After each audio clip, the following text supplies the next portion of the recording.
গরিব বুড়ি পার্বতী নিজের কুঁড়ে ঘরে বসে শুকনো রুটি খাচ্ছিল। রুটি খাওয়ার পর ও নিজের কুকুর মতিকে ডাকে। মতি, ও মতি, আয় তুইও একটু রুটি খেয়ে নে। বুড়ি মায়ের আওয়াজ শুনে মতি দৌড়ে ওখানে চলে আসে। ওর মুখে একটা ছোট পুটলি ছিল, যেটা বুড়ি পার্বতীকে ও দিয়ে দেয়। আরে এটা কি উঠিয়ে এনেছিস? যা দেখতে পাস তাই উঠিয়ে নিস। আমি না এবার তোকে মারবো। রাস্তায় যা দেখতে পাস সব তুলে নিয়ে আসিস। এখন আমাকে দেখতে দে এর মধ্যে কি আছে, ততক্ষণ তো এই রুটিটা খা। এই শুনে মতি রুটি খেতে থাকে, আর বুড়িমা ওই পুটলিটা খুলে দেখে। এটা তো বেগুনের বীজ বলে মনে হচ্ছে। কেউ নিজের জমিতে লাগাবে বলে রেখেছিল মনে হয়। যাই হোক, আমার জমিতেই লাগিয়ে দেব। এরপর বুড়ি পার্বতী নিজের জমিতে ওই বীজগুলো লাগিয়ে দেয়। পার্বতী দেবী কাশীপুর গ্রামে নিজের কুকুর মতির সাথে থাকতেন। পার্বতী দেবীর একটি ছেলে ছিল শুভম, যে নিজের স্ত্রীকে নিয়ে শহরে থাকত। একদিন নিজের কুঁড়ে ঘরের বাইরে বসে পার্বতী দেবী ভাবছিলেন, এরকম সন্তানের জন্ম দিয়ে কি লাভ, যে তার মায়ের একবার খোঁজও নেয় না। আজকে আমার কাছে খাওয়ার জন্য না আছে অন্নের দানা, না আছে টাকা পয়সা। এরপর উনি ওনার জমিতে যান, যেখানে গিয়ে উনি অবাক হয়ে যান। ওই জমিতে বড় একটা গাছ হয়েছিল, যাতে শুধু বেগুন আর বেগুন। তাছাড়াও গোটা জমিতে ছোট ছোট বেগুন গাছে ভর্তি হয়ে গিয়েছিল। হে ভগবান, এ কি চমৎকার তোমার! কালকেই তো বীজ লাগিয়ে গেলাম, আজকে একদিনের মধ্যেই এত গাছ, আর গাছে এত বেগুন! এ তো কোনো জাদু মনে হচ্ছে। বুড়িমা অনেক বেগুন পেরে নেয়, প্রায় এক ঝুড়ির মতো। এগুলো দিয়ে অনেক বেগুনের সবজি হয়ে যাবে, অনেক হবে। ওই বুড়িমা যখন ঝুড়ি ভরা বেগুন নিয়ে বাড়িতে ফিরছিল, তখন রাস্তা দিয়ে একজন সবজি বিক্রেতার ঠেলা নিয়ে যাচ্ছিল। ও ছেলে, আমার কাছে এই বেগুন আছে, তুমি কিনবে? তুমি এগুলো বাজারে বিক্রি করে দাও, আর বিনিময়ে আমায় কিছু টাকা দিয়ে দাও। আম্মা, আমি তো নিজেই সবজি বিক্রি করতে বেরিয়েছি, কিন্তু তোমার এই বেগুনগুলো বেশ ভালো চকচক করছে। আচ্ছা, তুমি এক কাজ করো, তুমি 120 টাকা রাখো, আর এই বেগুনগুলো সব আমাকে দিয়ে দাও। দাও। আচ্ছা ঠিক আছে, দাও। পার্বতী দেবী পুরো 120 টাকায় সব বেগুন বিক্রি করে দেয়, আর একটা বেগুন নিজের জন্য রেখে দেয়। তারপর ওই টাকা দিয়ে দোকান থেকে আটা কিনে নিয়ে আসে। এরপর সন্ধেবেলায়, বুঝলি মতি, আজকে আমাদের বাড়িতেও রুটি আর বেগুনের সবজি হবে। কতদিন হলো এরকম খাবার খাইনি। এরপরে পার্বতী মতি আর ওর জন্য বেগুনের তরকারি করলো, আর সাথে রুটি। পরের দিন পার্বতী দেবী আবার জমিতে যান, আর সেখানে অত বেগুন দেখে খুব খুশি হন, আর বলেন, এগুলো নিশ্চয়ই জাদু বেগুন, তাই তো শেষ হচ্ছে না। আমার তো মনে হচ্ছে কালকে যত বেগুন তুলে নিয়ে গেছিলাম, অত বেগুন আজকে আবার হয়ে গেছে। এই বলে সে আজকেও এক ঝুড়ি বেগুন তুলে আনলো, আর ওই সবজিওয়ালার কাছে বিক্রি করে দিল। কিরে বাবা, আজকে এই বেগুনগুলো কিনবি কি? আরে এই বুড়িটা তো এবার পিছনেই পড়ে গেছে। তবে যাই বলো, বেগুনগুলো বেশ ভালোই আছে। কাল ঠেলাতে লাগতেই খরিদ্দাররা লুফে নিল। হ্যাঁ, নিতে পারি, তবে বাজারে যা দাম তার থেকে অর্ধেক দরে দিলে তাহলেই নেব। কি বলো, দেবে? আমি বুড়ি মানুষ, আমি কোথায় বাজারে গিয়ে এই বেগুন বিক্রি করব?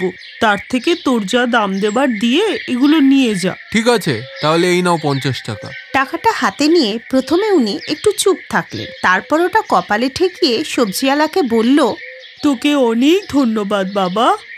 হ্যাঁ, ঠিক আছে ঠিক আছে। ওই সবজি বিক্রেতা শামু খুবই লোভী ছিল। সে বুড়িমার বেগুনের ওজনটাও কম বলতো, দামও কম দিত, কিন্তু বুড়িমা ওই অল্পতেই খুশি ছিল। যাই হোক, এই বেগুনের জন্য আমার ঘরে দুমুঠো অন্নের ব্যবস্থা তো হচ্ছে। আর অন্যদিকে শামুর ঠেলাতে ওই বুড়িমার বেগুনগুলো রাখাতে বেগুনও বিক্রি হয়ে যেত, তার সাথে ওর অন্যান্য সবজিও বিক্রি হয়ে যেত। লোভী শামুর সমস্ত সবজি বিক্রি হয়ে গেলে ও তাড়াতাড়ি বাড়িতে ফিরে আসে। আমার তো মনে হচ্ছে যে বুড়ির এই বেগুনগুলো নিশ্চয়ই জাদু বেগুন, তাই তো ঠেলাতে রাখতেই খরিদ্দাররা লুফে নেয়। অন্যদিকে বুড়িমা সন্ধ্যের সময় মতি আর ওনার জন্য পরোটা আর বেগুনের ভর্তা বানায়, আর ওরা দুজনে খুশি মনে সেগুলো খায়। অন্যদিকে লোভী শামু সন্ধেবেলা তার স্ত্রীকে বলে, ওই বুড়ির বেগুনে নিশ্চয়ই কোনো ব্যাপার আছে, তাই তো দেখতে দেখতেই বিক্রি হয়ে যায়। রমা, আমি ভাবছি যে ওর খেতে গিয়ে সমস্ত বেগুন আমিই চুরি করে আনি, তারপর তার থেকে যা লাভ হবে তার পুরোটাই আমার হবে। ঠিকই বলেছ, তাহলে ওই বুড়িকে আর টাকাও দিতে হবে না। রাতে ওই শামু বুড়িমার জমিতে গিয়ে দেখে যে অনেকগুলো বেগুন চকচক করছে। এই বুড়ি খুব ভালো বীজ লাগিয়েছে, প্রায় 2 বস্তা ভরে নিয়েছি, এখনো কতগুলো বেগুন বাকি আছে, 2 বস্তা আরো ভরে নি। এরপর 4 বস্তা বেগুন ভরে শামু বাড়িতে চলে এলো। এরপরে বস্তাগুলোকে ঘরে রাখলো। আর তারপর দিন সকালে, কিরে মতি, সারা রাত ঘেউ ঘেউ করলি কেন? তোর জ্বালায় আমি ঘুমোতে পারলাম না, মনে হচ্ছে তোর খিদে পেয়েছে। দাঁড়া, আমি তাড়াতাড়ি করে রুটি আর তরকারি বানাচ্ছি। তাছাড়াও জমিতে গিয়ে আমাকে বেগুনও তুলতে হবে, সবজিওয়ালা এলো বলে। এরপর খাবার খাওয়ার পর পার্বতী দেবী তাড়াতাড়ি করে জমিতে গেল। কিন্তু জমিতে গিয়ে দেখলেন যে আগে থেকেই অনেক বেগুন ঝুড়িতে তোলা আছে। আরে, এত বেগুন কে তুলে রেখেছে এখানে? এত বেগুন তো ওই সবজিওয়ালাও কিনবে না। এক কাজ করি, বেগুনের ঝুড়িগুলোকে রাস্তার ধারে রেখে দিই, কেউ না কেউ কিনবে। এটাই করি। এরপর বুড়িমা ওই বেগুনগুলো নিয়ে রাস্তার ধারে বিক্রি করতে বসে গেল। অন্যদিকে শামু যখন বিক্রি করার জন্য বেগুনগুলোকে বস্তা থেকে বার করতে গেল, দেখল সব বেগুনগুলো বিষধর সাপ হয়ে গেছে। এত বিষধর সাপকে দেখে শামু এদিক থেকে ওদিক দৌড়াদৌড়ি করতে লাগলো। বাঁচাও, সাপ! আমি তো বেগুন রেখেছিলাম, কিন্তু এরা সাপ কি করে হয়ে গেল? কোনো জাদু হয়নি তো? এই বলে সে ভয়ে ছুটে বুড়িমার কাছে গেল।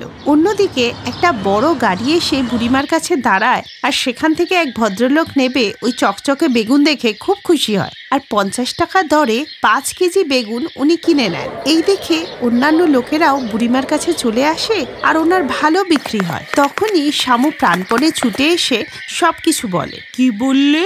তার মানে তুমি যে সমস্ত বেগুনগুলো বস্তায় ভরেছিলে সেগুলো নিজের থেকে আমার জমিতে ফিরে এলো, আর তোমার বাড়ির বেগুনগুলো সাপ হয়ে গেল? তাহলে এগুলো নিশ্চয়ই জাদু বেগুন। ওই দিনের পর থেকেই বুড়িমা নিজেই জাদু বেগুনগুলো বিক্রি করত। আর এই করতে করতে উনি অনেক বড় লোক হয়ে গেলেন। আর এখন বুড়িমা নিজের একটা পাকা বাড়িও নিয়েছে।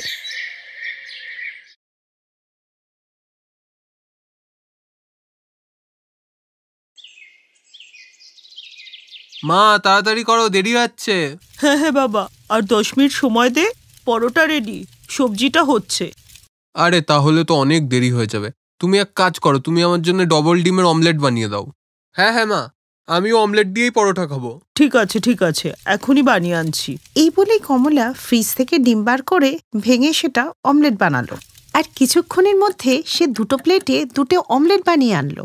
এই নে বাবারা, তোদের জন্য গরম গরম পরোটা আর অমলেট। আরে মা, তুমি যখন জানো যে অমলেট এত তাড়াতাড়ি হয়ে যায়, তাহলে তুমি কেন বেকার বেকার এইসব সবজি টবজি বানাতে যাও বলো তো? কি সুন্দর অমলেট বানিয়েছো মা, দারুণ দারুণ। তুমি রোজ অমলেটই বানিয়ে দিও, তাতে আমাদের লেটও হবে না, আর খেতেও দারুণ লাগে। বলছিস তো তোরা ঠিকই, কিন্তু আমাদের বাড়িতে অত মুরগি নেই, 4টে মাত্র ডিম ছিল, সেটাই করে দিলাম। এই ব্যাপার? আরে তুমি চিন্তা করো না মা, আজকে ফেরার সময় আমি বাজার থেকে 10টা মুরগি কিনে আনবো, তারপর তুমি বানিও যত খুশি অমলেট। কি যে বলিস, সব পাগল ছেলে কোথাকার। কমলা দেবী ভাবলেন ছেলেরা মজা করছে। কিন্তু সন্ধেবেলা যখন অনিল আর সুনীল ফিরল, তখন ওরা অনেকগুলো মুরগি নিয়ে এলো। আরে, তোরা যে সত্যি এতগুলো মুরগি নিয়ে এলি, বাড়িতে কি পোল্ট্রি ফার্ম খুলবি? আইডিয়াটা কিন্তু খুব একটা খারাপ না কমলা, আমাদের কাছে না তো জমির অভাব আছে না খাবারের। হ্যাঁ বাবা, আইডিয়াটা কিন্তু খারাপ না, একসাথে রথ দেখা কলা বেচা দুটোই হয়ে যাবে। না ভাই, একে বলে মুরগির মুরগি আর অমলেটের অমলেট। সুরেশ আর কমলার 2 ছেলে ছিল, অনিল আর সুনীল।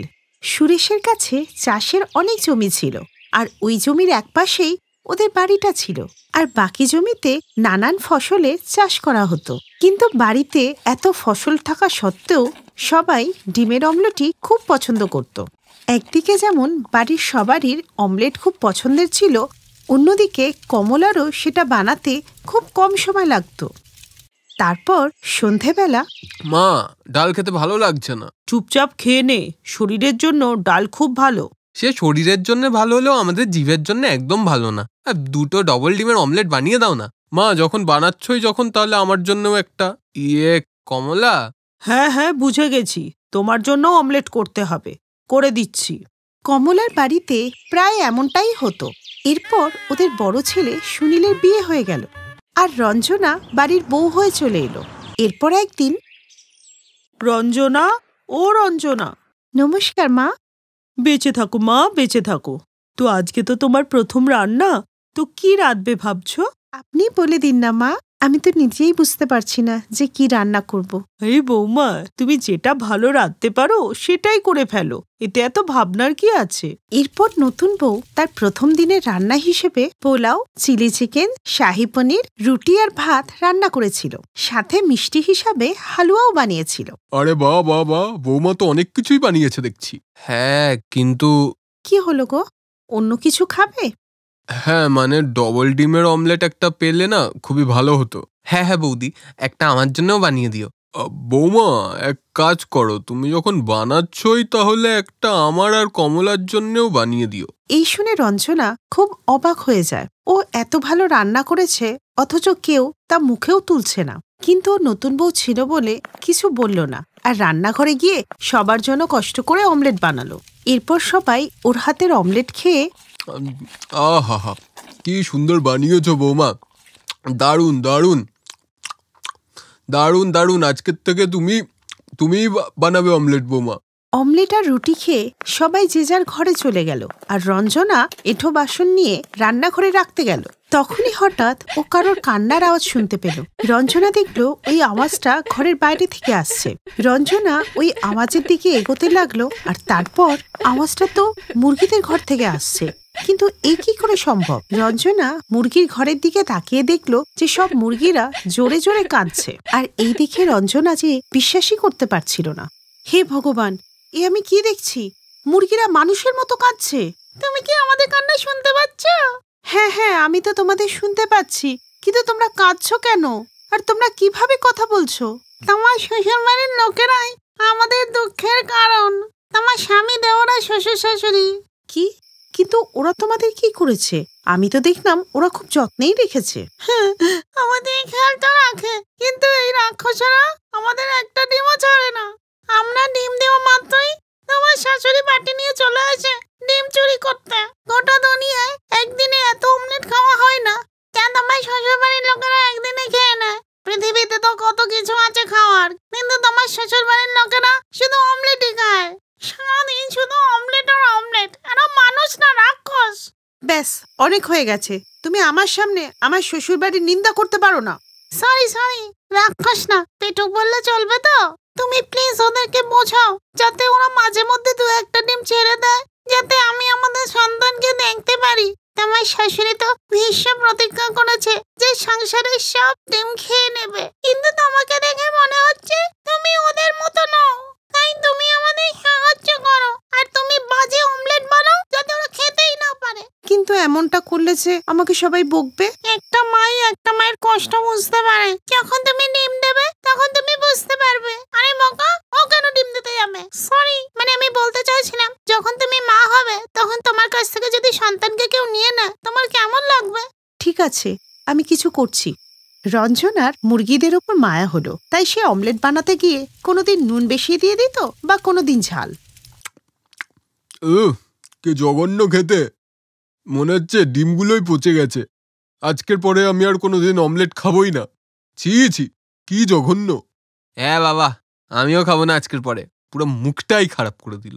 হ্যাঁ হ্যাঁ, ঠিকই বলেছ। এই জঘন্য অমলেট খাওয়ার পর আমার তো জীবনে সাহসই হবে না ডিম খাওয়ার। ওই তিনজনের কথা শুনে কমলা দেবী অবাক ছিল, আর রঞ্জনা খুশি মনে বাইরের দিকে তাকিয়ে দেখল যে মুরগিগুলো সব হাসছে আর নাচছে। Thanks for watching.